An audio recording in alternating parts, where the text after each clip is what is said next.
Created by Bob Haney, Metamorpho first appeared in The Brave and the Bold in 1965's issue 57. Originally a parody, an answer to the heroes at Marvel that had blown up the previous couple of years. Haney's the same guy who created Negative Man of the Doom Patrol, Eclipso, Enchantress, the Teen Titans, along with the first incarnation of the Super Sons. However, in a 1995 Les Daniels book about DC Comics, Haney said, quote, "The most creative single thing I ever did was Metamorpho," unquote. So let's talk about him. But before we do, let me say thank you for watching JLO's Comics, whether you've been with me for a while or it's your first time here. If you enjoy the video, don't forget to subscribe and share it so you and your friends don't miss the content I upload just like this every few days. Let's jump into our story. There was once a daring adventurer, Grand Prix 3-time national champion, and soldier of fortune named Rex Mason. But no, we cannot start there. We have to go back further, back centuries to the Bronze Age, but not the Bronze Age of comic books. No, the Bronze Age of history, and to the reign of the Egyptian pharaoh Ramses II. During this 19th dynasty, the high priest Akton found a piece of the cosmos, a meteor, which had fallen to Earth, and from it he carved a powerful orb, said to be from the heart of Ra himself, called the Orb of Ra. He mounted this orb on a mighty scepter. The cosmic radiation from the meteor, something Akton thought was from the gods, irradiated his body, and Akton the priest became the first Metamorpho, one of many Metamorphos over time. Warriors who were created by Ra to fight Apep, the serpent god. For example, there was a Roman centurion named Algon, who was also a Metamorpho, and who'd come up from time to time. In Batman and the Outsiders, with Rex Mason as Metamorpho, whom we've yet to meet in our story because, well, time travel, later traveled back in time and met with these folks, and time traveler Vandal Savage used the Orb of Ra with Akton, and a ferocious war was waged against King Khufu, the same Khufu from Hawkman lore, and they decimated the lands of Egypt and Kandak in the process, and destroying the home and family of one Teth Adam, the champion of the wizard Shazam, who would later be known as Black Adam. Black Adam killed the evil priest Akton, but by this time the orb itself was hidden and stored within Akton's pyramid temple. So we fast forward centuries to the 20th century to be precise, and we're now caught up with our daring daredevil, Rex Mason. Rex was in love with a girl named Sapphire Stagg. Well, Sapphire's father was a Mr. Millions, Simon Stagg, head of Stagg Enterprises. Simon hired Rex from time to time. For example, once he hired him for an expedition to retrieve a Neanderthal body from the Indonesian island of Java. He brought it back, and Simon experimented on it, naming this being, who he revived, Java, after the place he was found. And another time was to retrieve the heart of the ancient Egyptian god Ra, an artifact of Egypt of antiquity, that Orb of Ra. Rex took on the job to win Sapphire's heart, but the job was given to him actually as a setup. Mr. Millions, Simon, didn't want someone like Rex, an intrepid playboy, marrying his daughter, and Java, now Simon's assistant, was also in love with Saf, but he had no chance. So Rex hopped on a plane with Java, and they flew until they reached the upper canyons of the Nile in Egypt, and found the ancient rose-colored pyramid of Akton. There, they entered the tomb and learned of Akton by reading hieroglyphic inscriptions on the tomb walls, and found the Orb of Ra, still in its crystal quartz ball mounted on the scepter and laying haphazardly on a throne chair. So Java took it, and the two fought over the scepter. Java slammed Rex on the stone floor, rendering him immediately unconscious, and there, an ancient pulley system actually pulled Rex close to the original meteor, which was housed in another chamber, and it glowed hot and bright, and so hot it was killing Rex. Rex actually had an old chemical formula stored in a ring he was wearing that was supposed to help him if he ever felt that death was near, like now. So he took it. And when he awoke, Rex had transmorphed into Metamorpho the Element Man. He now had the power to manipulate elements, to change his body into anything comprised of anything on the periodic table, and into different chemical forms from solid to liquid to gas. Anything he could imagine. The orb, however, while it granted him his immense power, is also the source of his weakness, for in its proximity, Metamorpho loses his powers. Rex called himself a freak. He didn't like how he looked. He said he was a walking chemistry set, and yet Sapphire stuck by his side and begged him to use his powers for good. And unfortunately, Stagg was in possession of the orb, and because of that weakness, was able to exploit it and use it to control Rex. Sapphire gave him a new costume in the very next issue and gave him his superhero name, Metamorpho. It's from the Greek word for change, she told him. And through his very next adventures, he met some over-the-top villains like Maxwell Tremaine and Edivis Bulwark, who in one issue got Element Man's powers from Stagg. Later, the Justice League offered Metamorpho membership, but he declined, not seeing himself as a hero, still as a freak. He just wanted to go back to normal. And while he declined the offer, the Flash, Green Lantern, and Superman said, "Hey, why don't you be a standby member?" He said, "Alright, I'll do that." But eventually, Rex made peace with his appearance and his powers, and he chose to use them for good. In 1967, a CIA agent named Urania Blackwell was on a mission in Egypt that found her inside the Pyramid of Akhtum, and the Orb of Ra transferred her, as it did Rex, into a Metamorpho. And she called herself Element Girl. Sometimes, though, she was known as Chemical Doll. It was during this time that she teamed up with Metamorpho when she tried to steal his heart by prancing around in a bikini. But together they discovered an ancient immortal queen named Jezebel in the Valley of Mafor.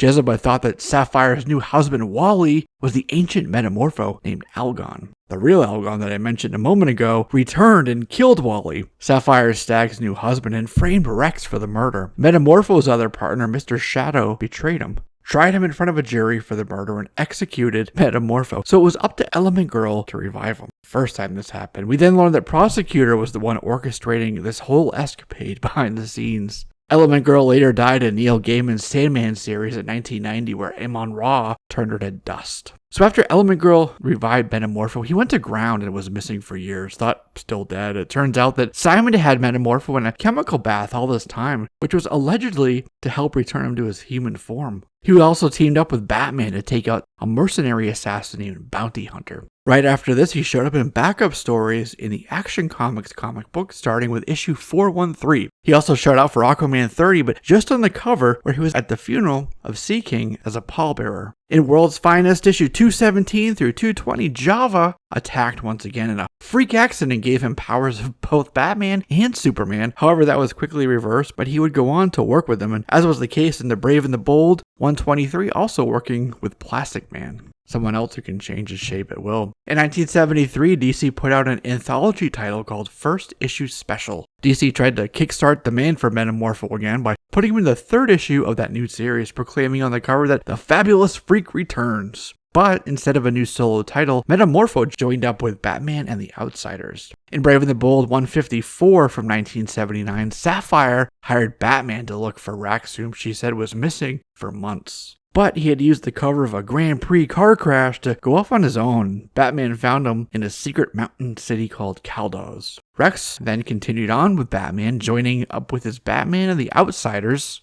in Brave and the Bold 200. Then in Batman and the Outsiders #1, the team took down a Markovian dictator. And in Batman and the Outsiders 24, the team foiled an assassination attempt on Simon Stagg, and his rescue won Metamorpho and his fiancée, Saf, her father's blessing for marriage, and so they'd be married in the second annual of that series. Rex and Sapphire then had a child named Joseph, or Joey, who inherited some of his father's powers. There was a time where Rex was still believed dead, and Sapphire had married Java, who became a father figure to Joey in Rex's absence. But it turns out that Rex wasn't dead. He was actually working for Justice League Europe overseas. So while with JLE, he had a brief fling with Crimson Fox, which ended when she was murdered. Actually, Crimson Fox was twin sisters Constance and Vivian, who both fell in love with him. But it was then that he was transformed and given an entirely new look. In Outsiders 27, which was part of an event called Millennium, Metamorpho was killed again, and this time by Dr. Jace. But during an event called Invasion, a gene bomb from an alien species known as the Dominators went off over Earth, and Metamorpho was reborn. After tours with JLE, Metamorpho got his own miniseries in 1993, and this is when Rex returns to his swashbuckling archaeology and also meets a peer named Jillian Conway. Jillian was exposed to the orb's radiation, becoming a Metamorpho herself in this very series. In 1997's JLA #1, Metamorpho sacrificed himself, shielding the JLA from the heat and fire of atmospheric re-entry as the JLA satellite plummeted to Earth. So a being called Id came to Earth and granted everyone their truest desires. The desire of Joey Mason, Metamorpho's son, was for his father to come back, and so his wish was granted. So his body was reanimated, and it took Sapphire to bring him to the Orb of Ra, which would bring him fully back to normal. And soon after this, he even became a member of Doom Patrol, another of Haney's creations. Metamorpho's origin was changed in 2007's Metamorpho Year 1 by Dan Jergens.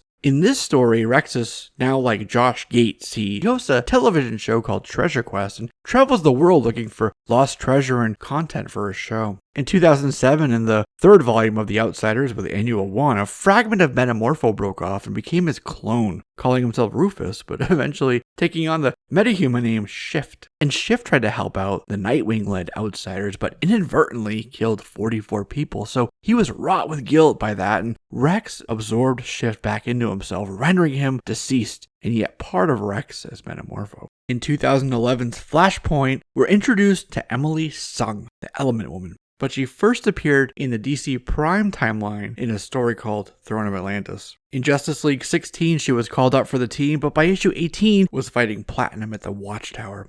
She also name-dropped Rex, but that's all we got of their relationship. Don't really know how they know each other. In 2012, Rex was seemingly killed when the Leviathan Orbital HQ blew up while he was there with some of his other outsiders. But it turns out that he survived using a move that he perfected in his Justice League days, a reference to the 97 JLA issue 1 that I mentioned earlier. Rex was later part of 2016's 6-issue Legends of Tomorrow series as a prisoner to Simon Stagg, who was running Project Metamorpho out of his lab. It was basically another retelling of his origin, as Sapphire didn't know him, and the Orb of Ra expedition took place, quote-unquote, just a few months prior, according to Simon in this story. The orb, as Simon theorized, was a conduit to a greater power, and he was trying to use Rex to access it. Stagg still had him imprisoned in his lab during DC Rebirth for a new comic book title called The Terrifics, and here he was using him and his power to try to access that very greater power. Now we know it's the dark multiverse, that larger source for the Orb of Ra. He opened the portal and Rex was transformed into nth metal, but